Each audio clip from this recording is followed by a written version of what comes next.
নমস্কার বন্ধুরা, আবারও একটা নতুন রেসিপিতে সবাইকে অনেক অনেক স্বাগত। তো চলো আজকের রেসিপি শুরু করা যাক। আজ আমি লাচ্ছা পরোটা বানিয়ে দেখাবো, তাও আবার আটা দিয়ে। তো এখানে আমি কোনো রকম ময়দা ব্যবহার করব না, শুধুমাত্র 1 কাপ আটা দিয়ে আমি আজকে লাচ্ছা পরোটাটা বানিয়ে দেখাবো আপনাদেরকে। আর দেখে বুঝতে পারছেন কতটা সুন্দর হয়েছে, আর লেয়ারগুলো কত সুন্দরভাবে দেখাচ্ছে। এই যে এভাবে ধারের থেকে সম্পূর্ণটা ছেড়ে যাচ্ছে। তো আমি কিভাবে বানাচ্ছি লাচ্ছা পরোটার রেসিপিটা আপনারা দেখতে থাকুন প্রথম থেকে শেষ অবধি। আশা করছি রেসিপিটা আপনাদের ভালো লাগবে। আর আমি একদম ভেঙে দেখাচ্ছি, দেখুন লেয়ারগুলো বোঝা যাচ্ছে। এই যে কতটা সুন্দর হয়েছে পরোটাটা, আর খেতেও কিন্তু খুব সুন্দর হয়। তো একবার হলেও আপনারা বাড়িতে বানিয়ে দেখবেন। এভাবে আমি যেভাবে বানাচ্ছি আপনারা দেখতে থাকুন। তো লাচ্ছা পরোটা বানানোর জন্য বললাম আটা দিয়ে বানাবো, সেই কারণে এখানে 1 কাপের মতো আটা নিয়ে নিয়েছি আমি। আপনারা চাইলে আটার পরিমাণটা বেশি কম করে নিতে পারেন। তো এর মধ্যে আমি 1 চামচ গুঁড়ো দুধ দিলাম। তবে গুঁড়ো দুধটা দেবার চেষ্টা করবেন, এতে কিন্তু পরোটাগুলো খেতে ভালো লাগে।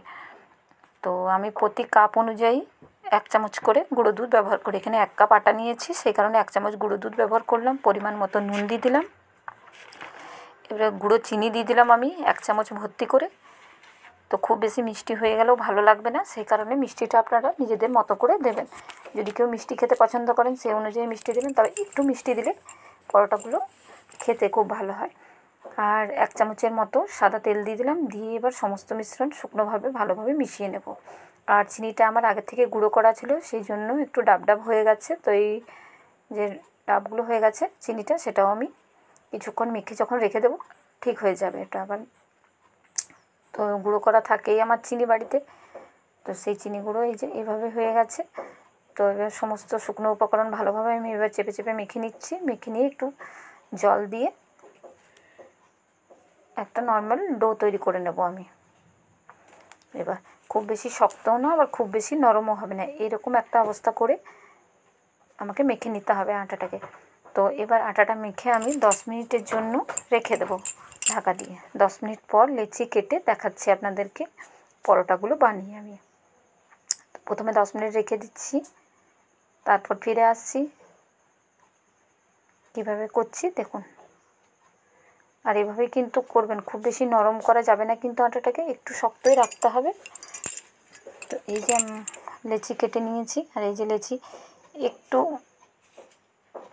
আপনারা যে যেমন পছন্দ করেন সেই অনুযায়ী লেচিটাও করে নেবেন, বড় ছোটোটা নিজের কাছে করে নেবেন। আর লেচিটা করে এভাবে একটু আটা দিয়ে আমি নর্মাল যেমন রুটি বেলি ঠিক তুলে তুলে আমাকে কিন্তু এটা একটা বড় করে রুটি বেলে নিতে হবে। তবে একটু পাতলা করে একটু বড় করে রুটিটা বেললে পরোটাগুলো খুব সুন্দর হবে। আর এই 1 চামচের উপরে আমি সাদা তেল এখানে দিলাম, পুরো রুটিটাতে মাখিয়ে দেবো এই তেলটা এবার আমি। আর এখানে আপনারা কিন্তু অবশ্যই সাদা তেল ব্যবহার করার চেষ্টা করবেন, এতে করে পরোটাটা খেতে ভালো লাগবে। কারণ সরষের তেল দিলে একটা অন্য গন্ধ বেরোবে, খেতে ভালো লাগবে না। এই পুরো রুটিটাতে আমি এভাবে সাদা তেলটা মাখিয়ে দিলাম। এবার ওপর থেকে একটু আটা এভাবে ছড়িয়ে দেবো পুরো রুটিটার মধ্যে। যেভাবে দিয়ে দিলাম, এবার একটু ছড়িয়ে দেবো হাতে করে। পুরোটা কিন্তু আমি ছড়াবো না, হালকা জাস্ট একটু ছড়িয়ে দিলাম। এবার একটা ছুরি দিয়ে এইভাবে আমি ঠিক যেভাবে আমরা নিমকি কাটি ঠিক সেইভাবে কেটে নেব রুটিটাকে পুরোটাই, উপর থেকে একদম তলা অবধি পুরোটা এভাবে কেটে নেব লম্বা লম্বা করে। তো প্রথমে কাটতে একটু অসুবিধা হয়, পরেরটা কিন্তু ঠিকঠাকই কাটা হয়ে যায়। তো এইভাবে পুরোটা কেটে নিলাম। এবারে এই ধারের থেকে আমি রুটিটা পুরোটা তুলে নিয়ে এই ধারের থেকে পুরোটা এভাবে মুড়ে মুড়ে তুলে নেব।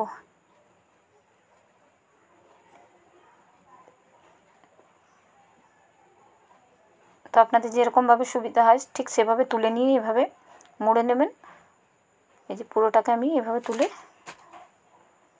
যেহেতু পুরোটাই কাটা হয়ে গেছে তা এভাবে একটু টিপে টিপে আমাকে লম্বা করে নিতে হবে। দিয়ে এবার ঘুরিয়ে একটা এইভাবে রোল করে নেব আমি। এই যে এইভাবে ঘুরিয়ে একটা রোল করে নিচ্ছি, নিয়ে ঠিক এভাবে আমি বেলে নেব। দেখি যদি বেলা না যায় তাহলে আমাকে কিন্তু একটু উপর থেকে আটা টাস্ট করতে হবে। তো একটু আটা লাগবে, নাহলে একটু চেটে চেটে হয়ে যাচ্ছে।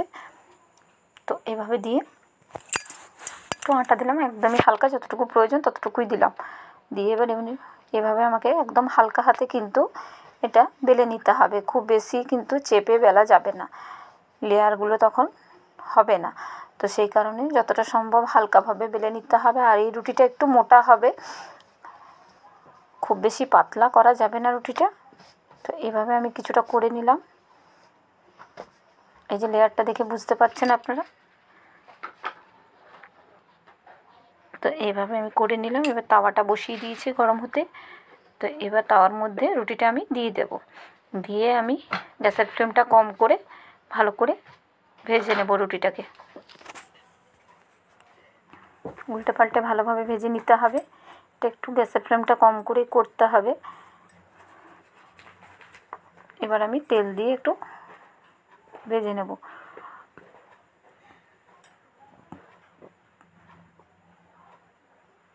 আমার এই দিকটা একটু পুড়ে গেল রুটিটা, তবে যেহেতু গুঁড়ো চিনি দেওয়া আছে আর গুঁড়ো দুধ, সেই কারণে একটু কালারটা উপরের অন্য আসবে, আর খেতেও কিন্তু খুব সুন্দর হবে।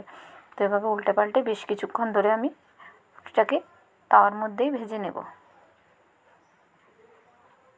তো এভাবে আপনারাও বাড়িতে একবার লাচ্ছা পরোটা বানিয়ে দেখবেন, খেতে কিন্তু অসাধারণ হয়। আর এর আগের একটা ভিডিওতে আমি আপনাদের সঙ্গে সাদা আলুর তরকারি বানিয়ে দেখিয়েছি। তো এই পরোটাটার সঙ্গে কিন্তু ওই সাদা আলুর তরকারি খুব ভালো লাগবে।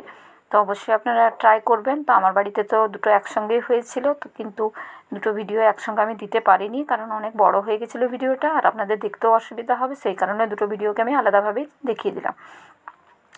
আর আমার রান্নাগুলি ভালো লাগলে লাইক কমেন্ট শেয়ার করতে ভুলবেন না। অবশ্যই চ্যানেলটিকে সাবস্ক্রাইব করার অনুরোধ রইল সকলকে। আজকের মতো এই পর্যন্ত, পরের আবার